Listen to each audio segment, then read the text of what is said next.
हर हर महादेव आप सभी बच्चों को। तो चलिए आइए आज हम लोग क्या है स्टार्ट करते हैं प्रश्नावली 1.1 को। तो प्रश्नावली 1.1 का पहला क्वेश्चन हमें क्या कह रहा है, चलिए आइए अब हम लोग देखते हैं।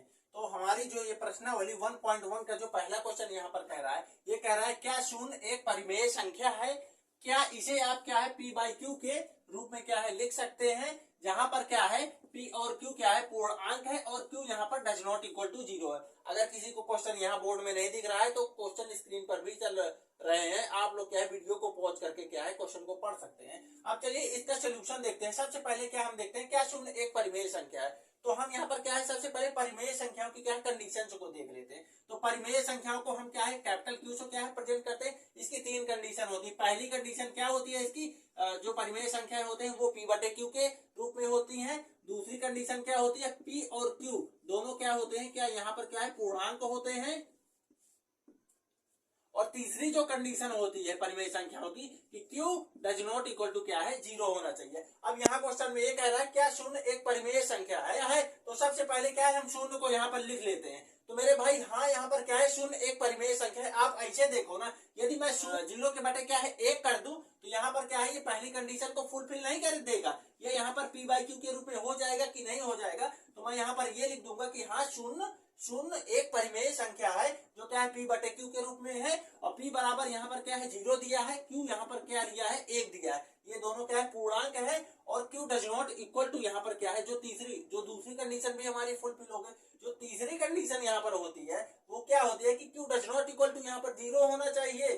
तो यहाँ पर क्या है क्यू 1 दिया है, जो यहाँ पर क्या है Q does not equal to 0 नहीं है। तो ये हमारे क्या है हो गया। यहाँ भी देखिए आपके यही कह रहा है क्या आप इसे पी बाई क्यू के रूप में लिख सकते हैं। तो हाँ देखिए हमने 0 बटे 1 कर दिया तो ये पी बाई क्यू के रूप में भी हो गई। और यहाँ कह रहा है जहां पी क्यू पूर्णांक है तो पी बराबर 0 क्यू बराबर 1, जहां पर ये दोनों पूर्णांक है और यहाँ पर क्या है क्यू का मान कितना 1 दिया हुआ है और वहां पर भी कह रहा है कि Q does not equal to 0 होना चाहिए। तो आइए यहाँ पर क्या है दूसरा नंबर क्वेश्चन देखते हैं। क्या कह रहा है कि 3 और 4 के बीच में क्या कह रहा है, हमको 6 परिमेय संख्याओं को ज्ञात करने को कह रहा है। तो जब भी ऐसा क्वेश्चन आए ना यहाँ पर 6, 8, 10 कितनी भी परिमेय संख्याओं को क्या है ज्ञात करने को कहे। अब जैसे यहाँ पर 3 और 4 के बीच में 6 परिमेय संख्याओं को ज्ञात करने को कह रहा है तो इस 6 को आप यहाँ पर क्या है लिख लीजिए और इसमें क्या करिए एक को क्या है जोड़ दीजिए। तो यहाँ पर क्या आ गया 7। अब इस 7 को क्या है इस 3 में ऊपर गुणा कर दीजिए, यानी इसके अंश और हर में दोनों में गुणा कर दीजिए और इसी प्रकार 4 में। तो मैं यहाँ पर 3 लिख लेता हूँ और यहाँ पर क्या है मैं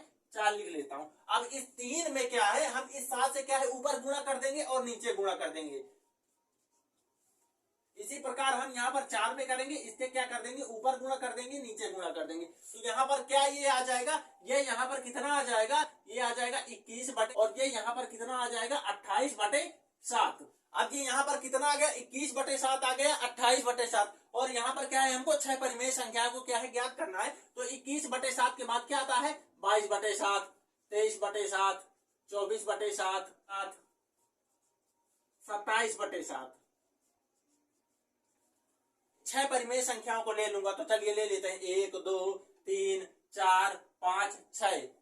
तो होप आपने वीडियो को पॉज करके क्या है ऊपर का नोट कर लिया होगा। और मैं इसको क्या है इन जो हमारे पास क्या है 6 परिमेय संख्याओं को है मैं यहाँ पर लिखे देता हूँ ताकि आपको यहाँ पर क्या है साफ साफ दिख सके। 6 परिमेय संख्याएं लिख देता हूँ जो हमारे पास कौन कौन सी है। यहाँ पर क्या है 22 बटे 7, 23 बटे 7, 24 बटे 7, 25 बटे 7, 26 बटे 7, 27 बटे 7। तो हमारे यहाँ पर क्या है 3 और 4 के बीच में हमारी ये क्या है 1, 2, 3, 4, 5, 6 ये हमारी क्या है 6 परिमेय संख्याएं हो गई। चलिए मेरे भाई अब हम लोग क्या है अगला क्वेश्चन को क्या है देखते हैं कि हमें अगला क्वेश्चन क्या कर रहा है। यहाँ पर क्या है हमको तीसरा नंबर क्वेश्चन ये कह रहा है 3 बटे 5 और 4 बटे 5 के बीच में क्या है 5 परिमेय संख्याओं को क्या है ज्ञात करना है। ये क्वेश्चन क्या है बिल्कुल पिछले क्वेश्चन जैसा ही है। तो यहाँ पर क्या है हमको क्या है 5 परिमेय संख्याएं ज्ञात करनी। अब इस 5 को क्या है हम लोग यहाँ पर लिख लेंगे और इसमें क्या करेंगे हम 1 जोड़ देंगे। तो यहाँ पर कितना आ जाएगा 6। अब इस 3 बटे 5 और 4 बटे 5 को मैं यहाँ पर लिख लेता हूँ 3 बटे 5 और ये क्या हो गया यहाँ पर 4 बटे 5। इस 6 को क्या है मैं 3 बटे 5 में ऊपर गुणा कर देता हूँ और नीचे भी क्या कर देता हूँ गुणा कर देता हूँ।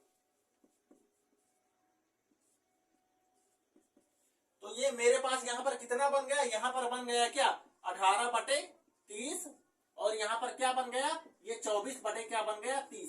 अब 18/30 और 24/30 में के बीच में क्या है, हमको 5 परिमेय संख्या ज्ञात करनी। तो चलिए आइए अब हम लोग देख लेते हैं। 18/30 के बाद कितना आता है, 19/30, 20/30, 21/30, 22/30, 23/30, 24/30। मैं इसको क्या है 5 लिखे देता हूं।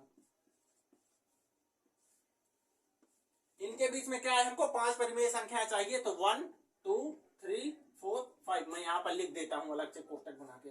19/30, 20/30, 23/30।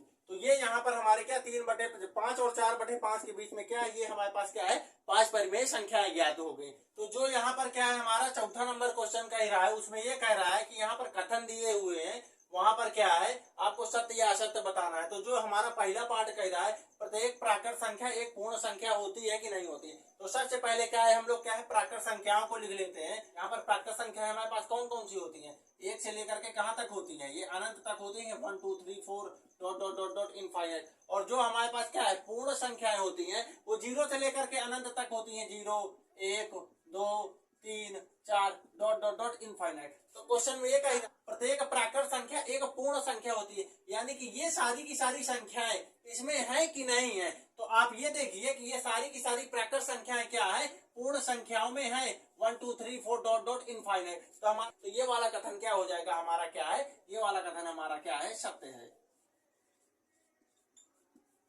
यहाँ पर इसका जो दूसरा नंबर पार्ट कह रहा है वो ये कह रहा है कि प्रत्येक पूर्णांक एक क्या है पूर्ण संख्या।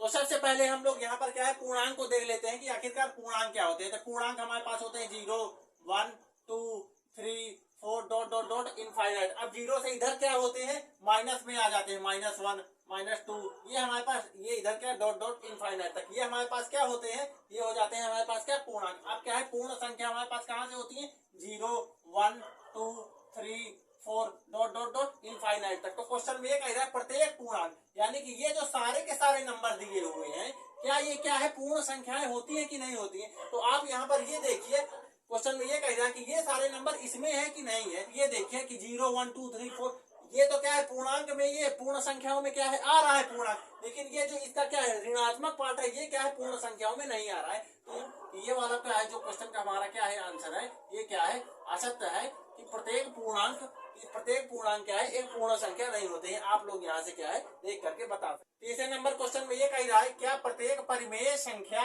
एक क्या है पूर्ण संख्या होती है कि नहीं। तो सबसे पहले क्या है हम यहाँ पर कोई परिमेय संख्या ले लेते हैं। जैसे मैंने यहाँ पर क्या है कोई ये परिमेय संख्या क्या है 5/3 ले ली। अब क्या है हम लोग पूर्ण संख्याओं को देख लेते हैं जो हमारे पास कहाँ से होती है 0 1 2 3 डॉट डॉट डॉट इनफाइनाइट तक होती है। तो ये कह रहा है कि ये जो क्या है 5/3 क्या है ये इसमें आ रहा है कि नहीं आ रहा है। आप लोग ये देखिए कि ये परिमेय संख्या ये पूर्ण संख्याओं में आ रहा है कि नहीं। तो मेरे भाई आप लोग यहाँ पर ये देखिए, आप लोग इन सबके बटे भी लगा देंगे तो यहाँ पर क्या है ये p/q के रूप में तो हो जा रहे हैं, इंटीजर भी है, q does not equal to 0 है, लेकिन क्या है प्रत्येक यानी सारी की सारी परिमेय संख्याएं है क्या है पूर्ण संख्याएं क्या है नहीं हो सकती हैं, क्योंकि 5/3 ये देखिए आप यहाँ से 0 से लेकर इनफाइनाइट पूर्ण संख्याओं में लेंगे तो वहां पर कहीं भी 5/3 नहीं देता हूँ। ये वाला कथन भी हमारा क्या है असत्य है। तो चलिए अगर आप लोगों को हमारा ये वीडियो पसंद आया हो तो आप इसको क्या है लाइक करें, कमेंट करें और हाँ शेयर जरूर करें अपने दोस्तों के साथ, क्योंकि यहाँ पर क्या है पूरा कंप्लीट एनसीईआरटी का कोर्स क्या है करवाया